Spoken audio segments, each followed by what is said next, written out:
Well, I'm sure most people are hearing it by now or seeing it that most men are done dating, in the modern day time. And there's even been statistics that have been shown that about half of women by the time 2030 hits are going to be single, or they're going to be divorced or single moms, etc. Now, we already have a generation raised by single moms, as Fight Club has pointed out, and it hasn't done a lot of good. Now, whose fault is this really, though?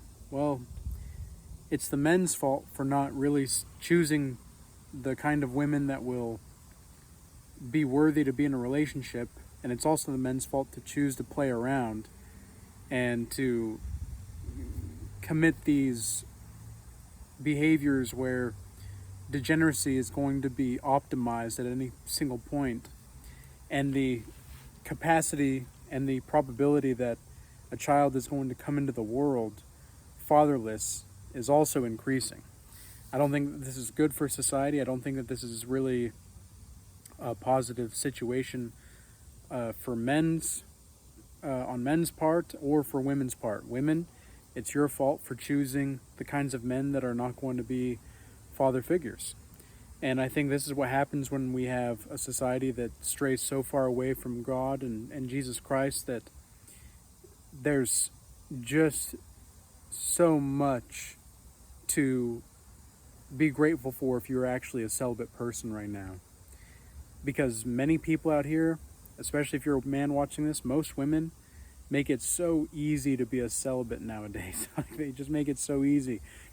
And I love women.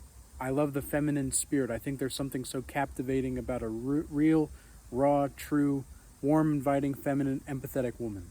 There's something fantastic and amazing about this kind of woman. But most women are not like this. Most women are not raised to be wives. And most men will say, most men create the kinds of women that they are often complaining about. You'll hear men who have slept with like 50 to 100 women complaining about how there's no wives out here. And it's like, well, what kind of precedent are you setting as an example for an incentive for a woman to want to be a wife? You are not leading that kind of lifestyle, and yet you're expecting the kind of woman to just show up and be that kind of person for you.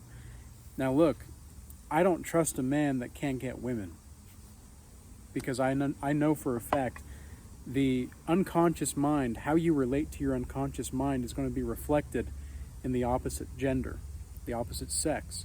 And if you have a good relationship with the opposite sex, that's usually a sign that you have a really good relationship with your unconscious mind. But if you don't have a really good relationship with the opposite sex, generally speaking, you usually don't have a good relationship to your unconscious mind. There's a lot of projections that you could be making, or if you've done any research into the Carl Jung archetypes, such as the anima or the animus, where the anima is the totality of feminine experiences inside a male psyche, and the animus is the totality of masculine experiences inside a female psyche. If you're captivated and you're possessed by the anima or the animus, there's a high likely chance that you are so caught up in unconsciousness that you don't even know it. And you're trying to fill some kind of void or some kind of thing. Like you just want to feel like you're able to get some kind of form of validation. You might not even know this. You might not. But a lot of women are choosing to be participating in these kinds of behaviors where they genuinely believe and they genuinely feel as though they deserve the kind of man that would, hold them high in regard to lifting them up from their waist and carrying them off into the sunset and twirling them around after they've been with God knows how many men. And it's like I was thinking about this today. Body count, I really hate that freaking term, by the way. I hate that term. what's your body count, bro? Or what's your body count, woman? Ugh. It's so not sacred anymore. I think that's another reason why it's so easy to be celibate as a man nowadays, is like, if you have any kind of respect for sexuality, you see the sacredness of it. You see the implications of it. You see why it's so important and vital for you to not participate in degeneracy, because it will kill your soul. You will lose your soul. And you'll have to repent for that sometime down the line. But anyway, I was thinking about body count, and I was like, it's not really the body count of a woman that matters. Like, yes, it does matter. And I think many women want to believe that it doesn't matter. But it's more like their behaviors. I would rather have a woman who maybe have had 2 serious boyfriends. Like, I would rather have a woman that's maybe in her 30s that have had like 2 serious boyfriends. Maybe she's not a virgin. But then the woman who's maybe 21, 22 years old, and she's never had a boyfriend, but she's been with and been through like 10 to 12 guys. I would rather have the 30-year-old woman that has not had as many experiences with men, because I know that her behavior demonstrates that she's not, even though she's 30 and she's single, she's exhibited certain kinds of behaviors where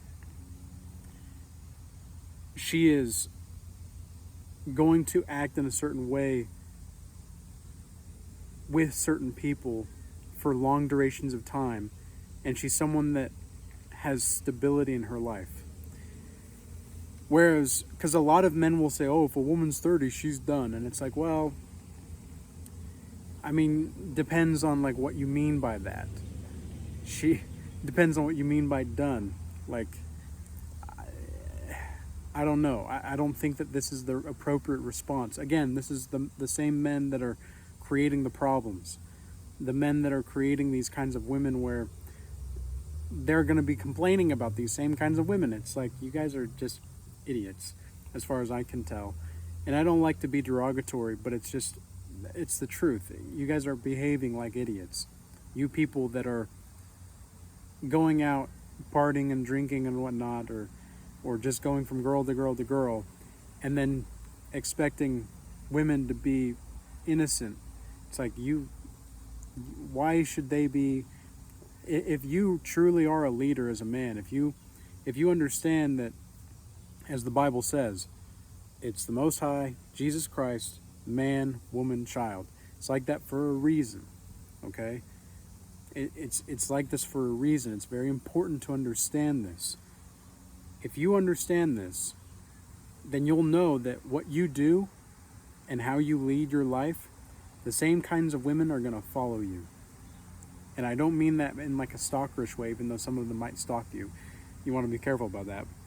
But generally speaking and relatively speaking, they're going to see you as a man that is worthy of being a leader. Because a woman that just trusts you, a woman that just trusts the feeling of where you're going is going to be good, she's going to be going above and beyond to try to please you, and not in like a super sexual way. Any woman, this is another reason why it's so easy to be celibate as a man nowadays. Like, it really isn't that hard. It really isn't that difficult. Even though there's like lust temptations on every single corner, lust is something that I've generally speaking had a relatively easy time. Apparently, I'm not saying like it was easy. I'm just saying like I was able to make a decision on, okay, I'm not going to do this. Very easy, never again. It's only the temptations that I don't exactly know what I'm getting myself into that I can have some kind of trouble. But even then, I'm going to be delivered because I'm delivered through Jesus Christ in His name. I know that I am because I have faith in it. But anyway, that's kind of a side note. The point is that when you are, as a man, making certain decisions that do not reflect the kind of standards that you claim to want and to claim to abide by. You're not a person of your word. You're somebody that lacks integrity. You're somebody that is holding contradictory ideas in your mind and acting out differently than what you claim to want. Who's supposed to believe you, men? Who's supposed to believe you? And why are you blaming the women for your actions? Like, sure, women have some accountability to be had in this, whatever the conundrum, we can call it a conundrum, this conundrum that we are in. But ultimately, if you're not taking responsibility as a man for your actions, you can't be blaming anybody else. You can't be. It's up to you to change your life. It's up to you to live life on your terms, but also take responsibility and accountability for the choices that you make. Maybe not every choice is going to be the best, but are you learning from it, or are you just blaming some other person? Because that's something that a coward does. A coward just looks to blame the first person because they don't want to look internally and see how they can change inside. One of the great things about being celibate is that you start to have this recognition of intrinsic value in all people in a way, and you see women as people because they are people, right? Most men do view women as objects. It's just the truth. And most women want to be objectified, even though they don't say that. They don't want to be objectified. They just want to be objectified in a good way. They want to be objectified, but in a good way.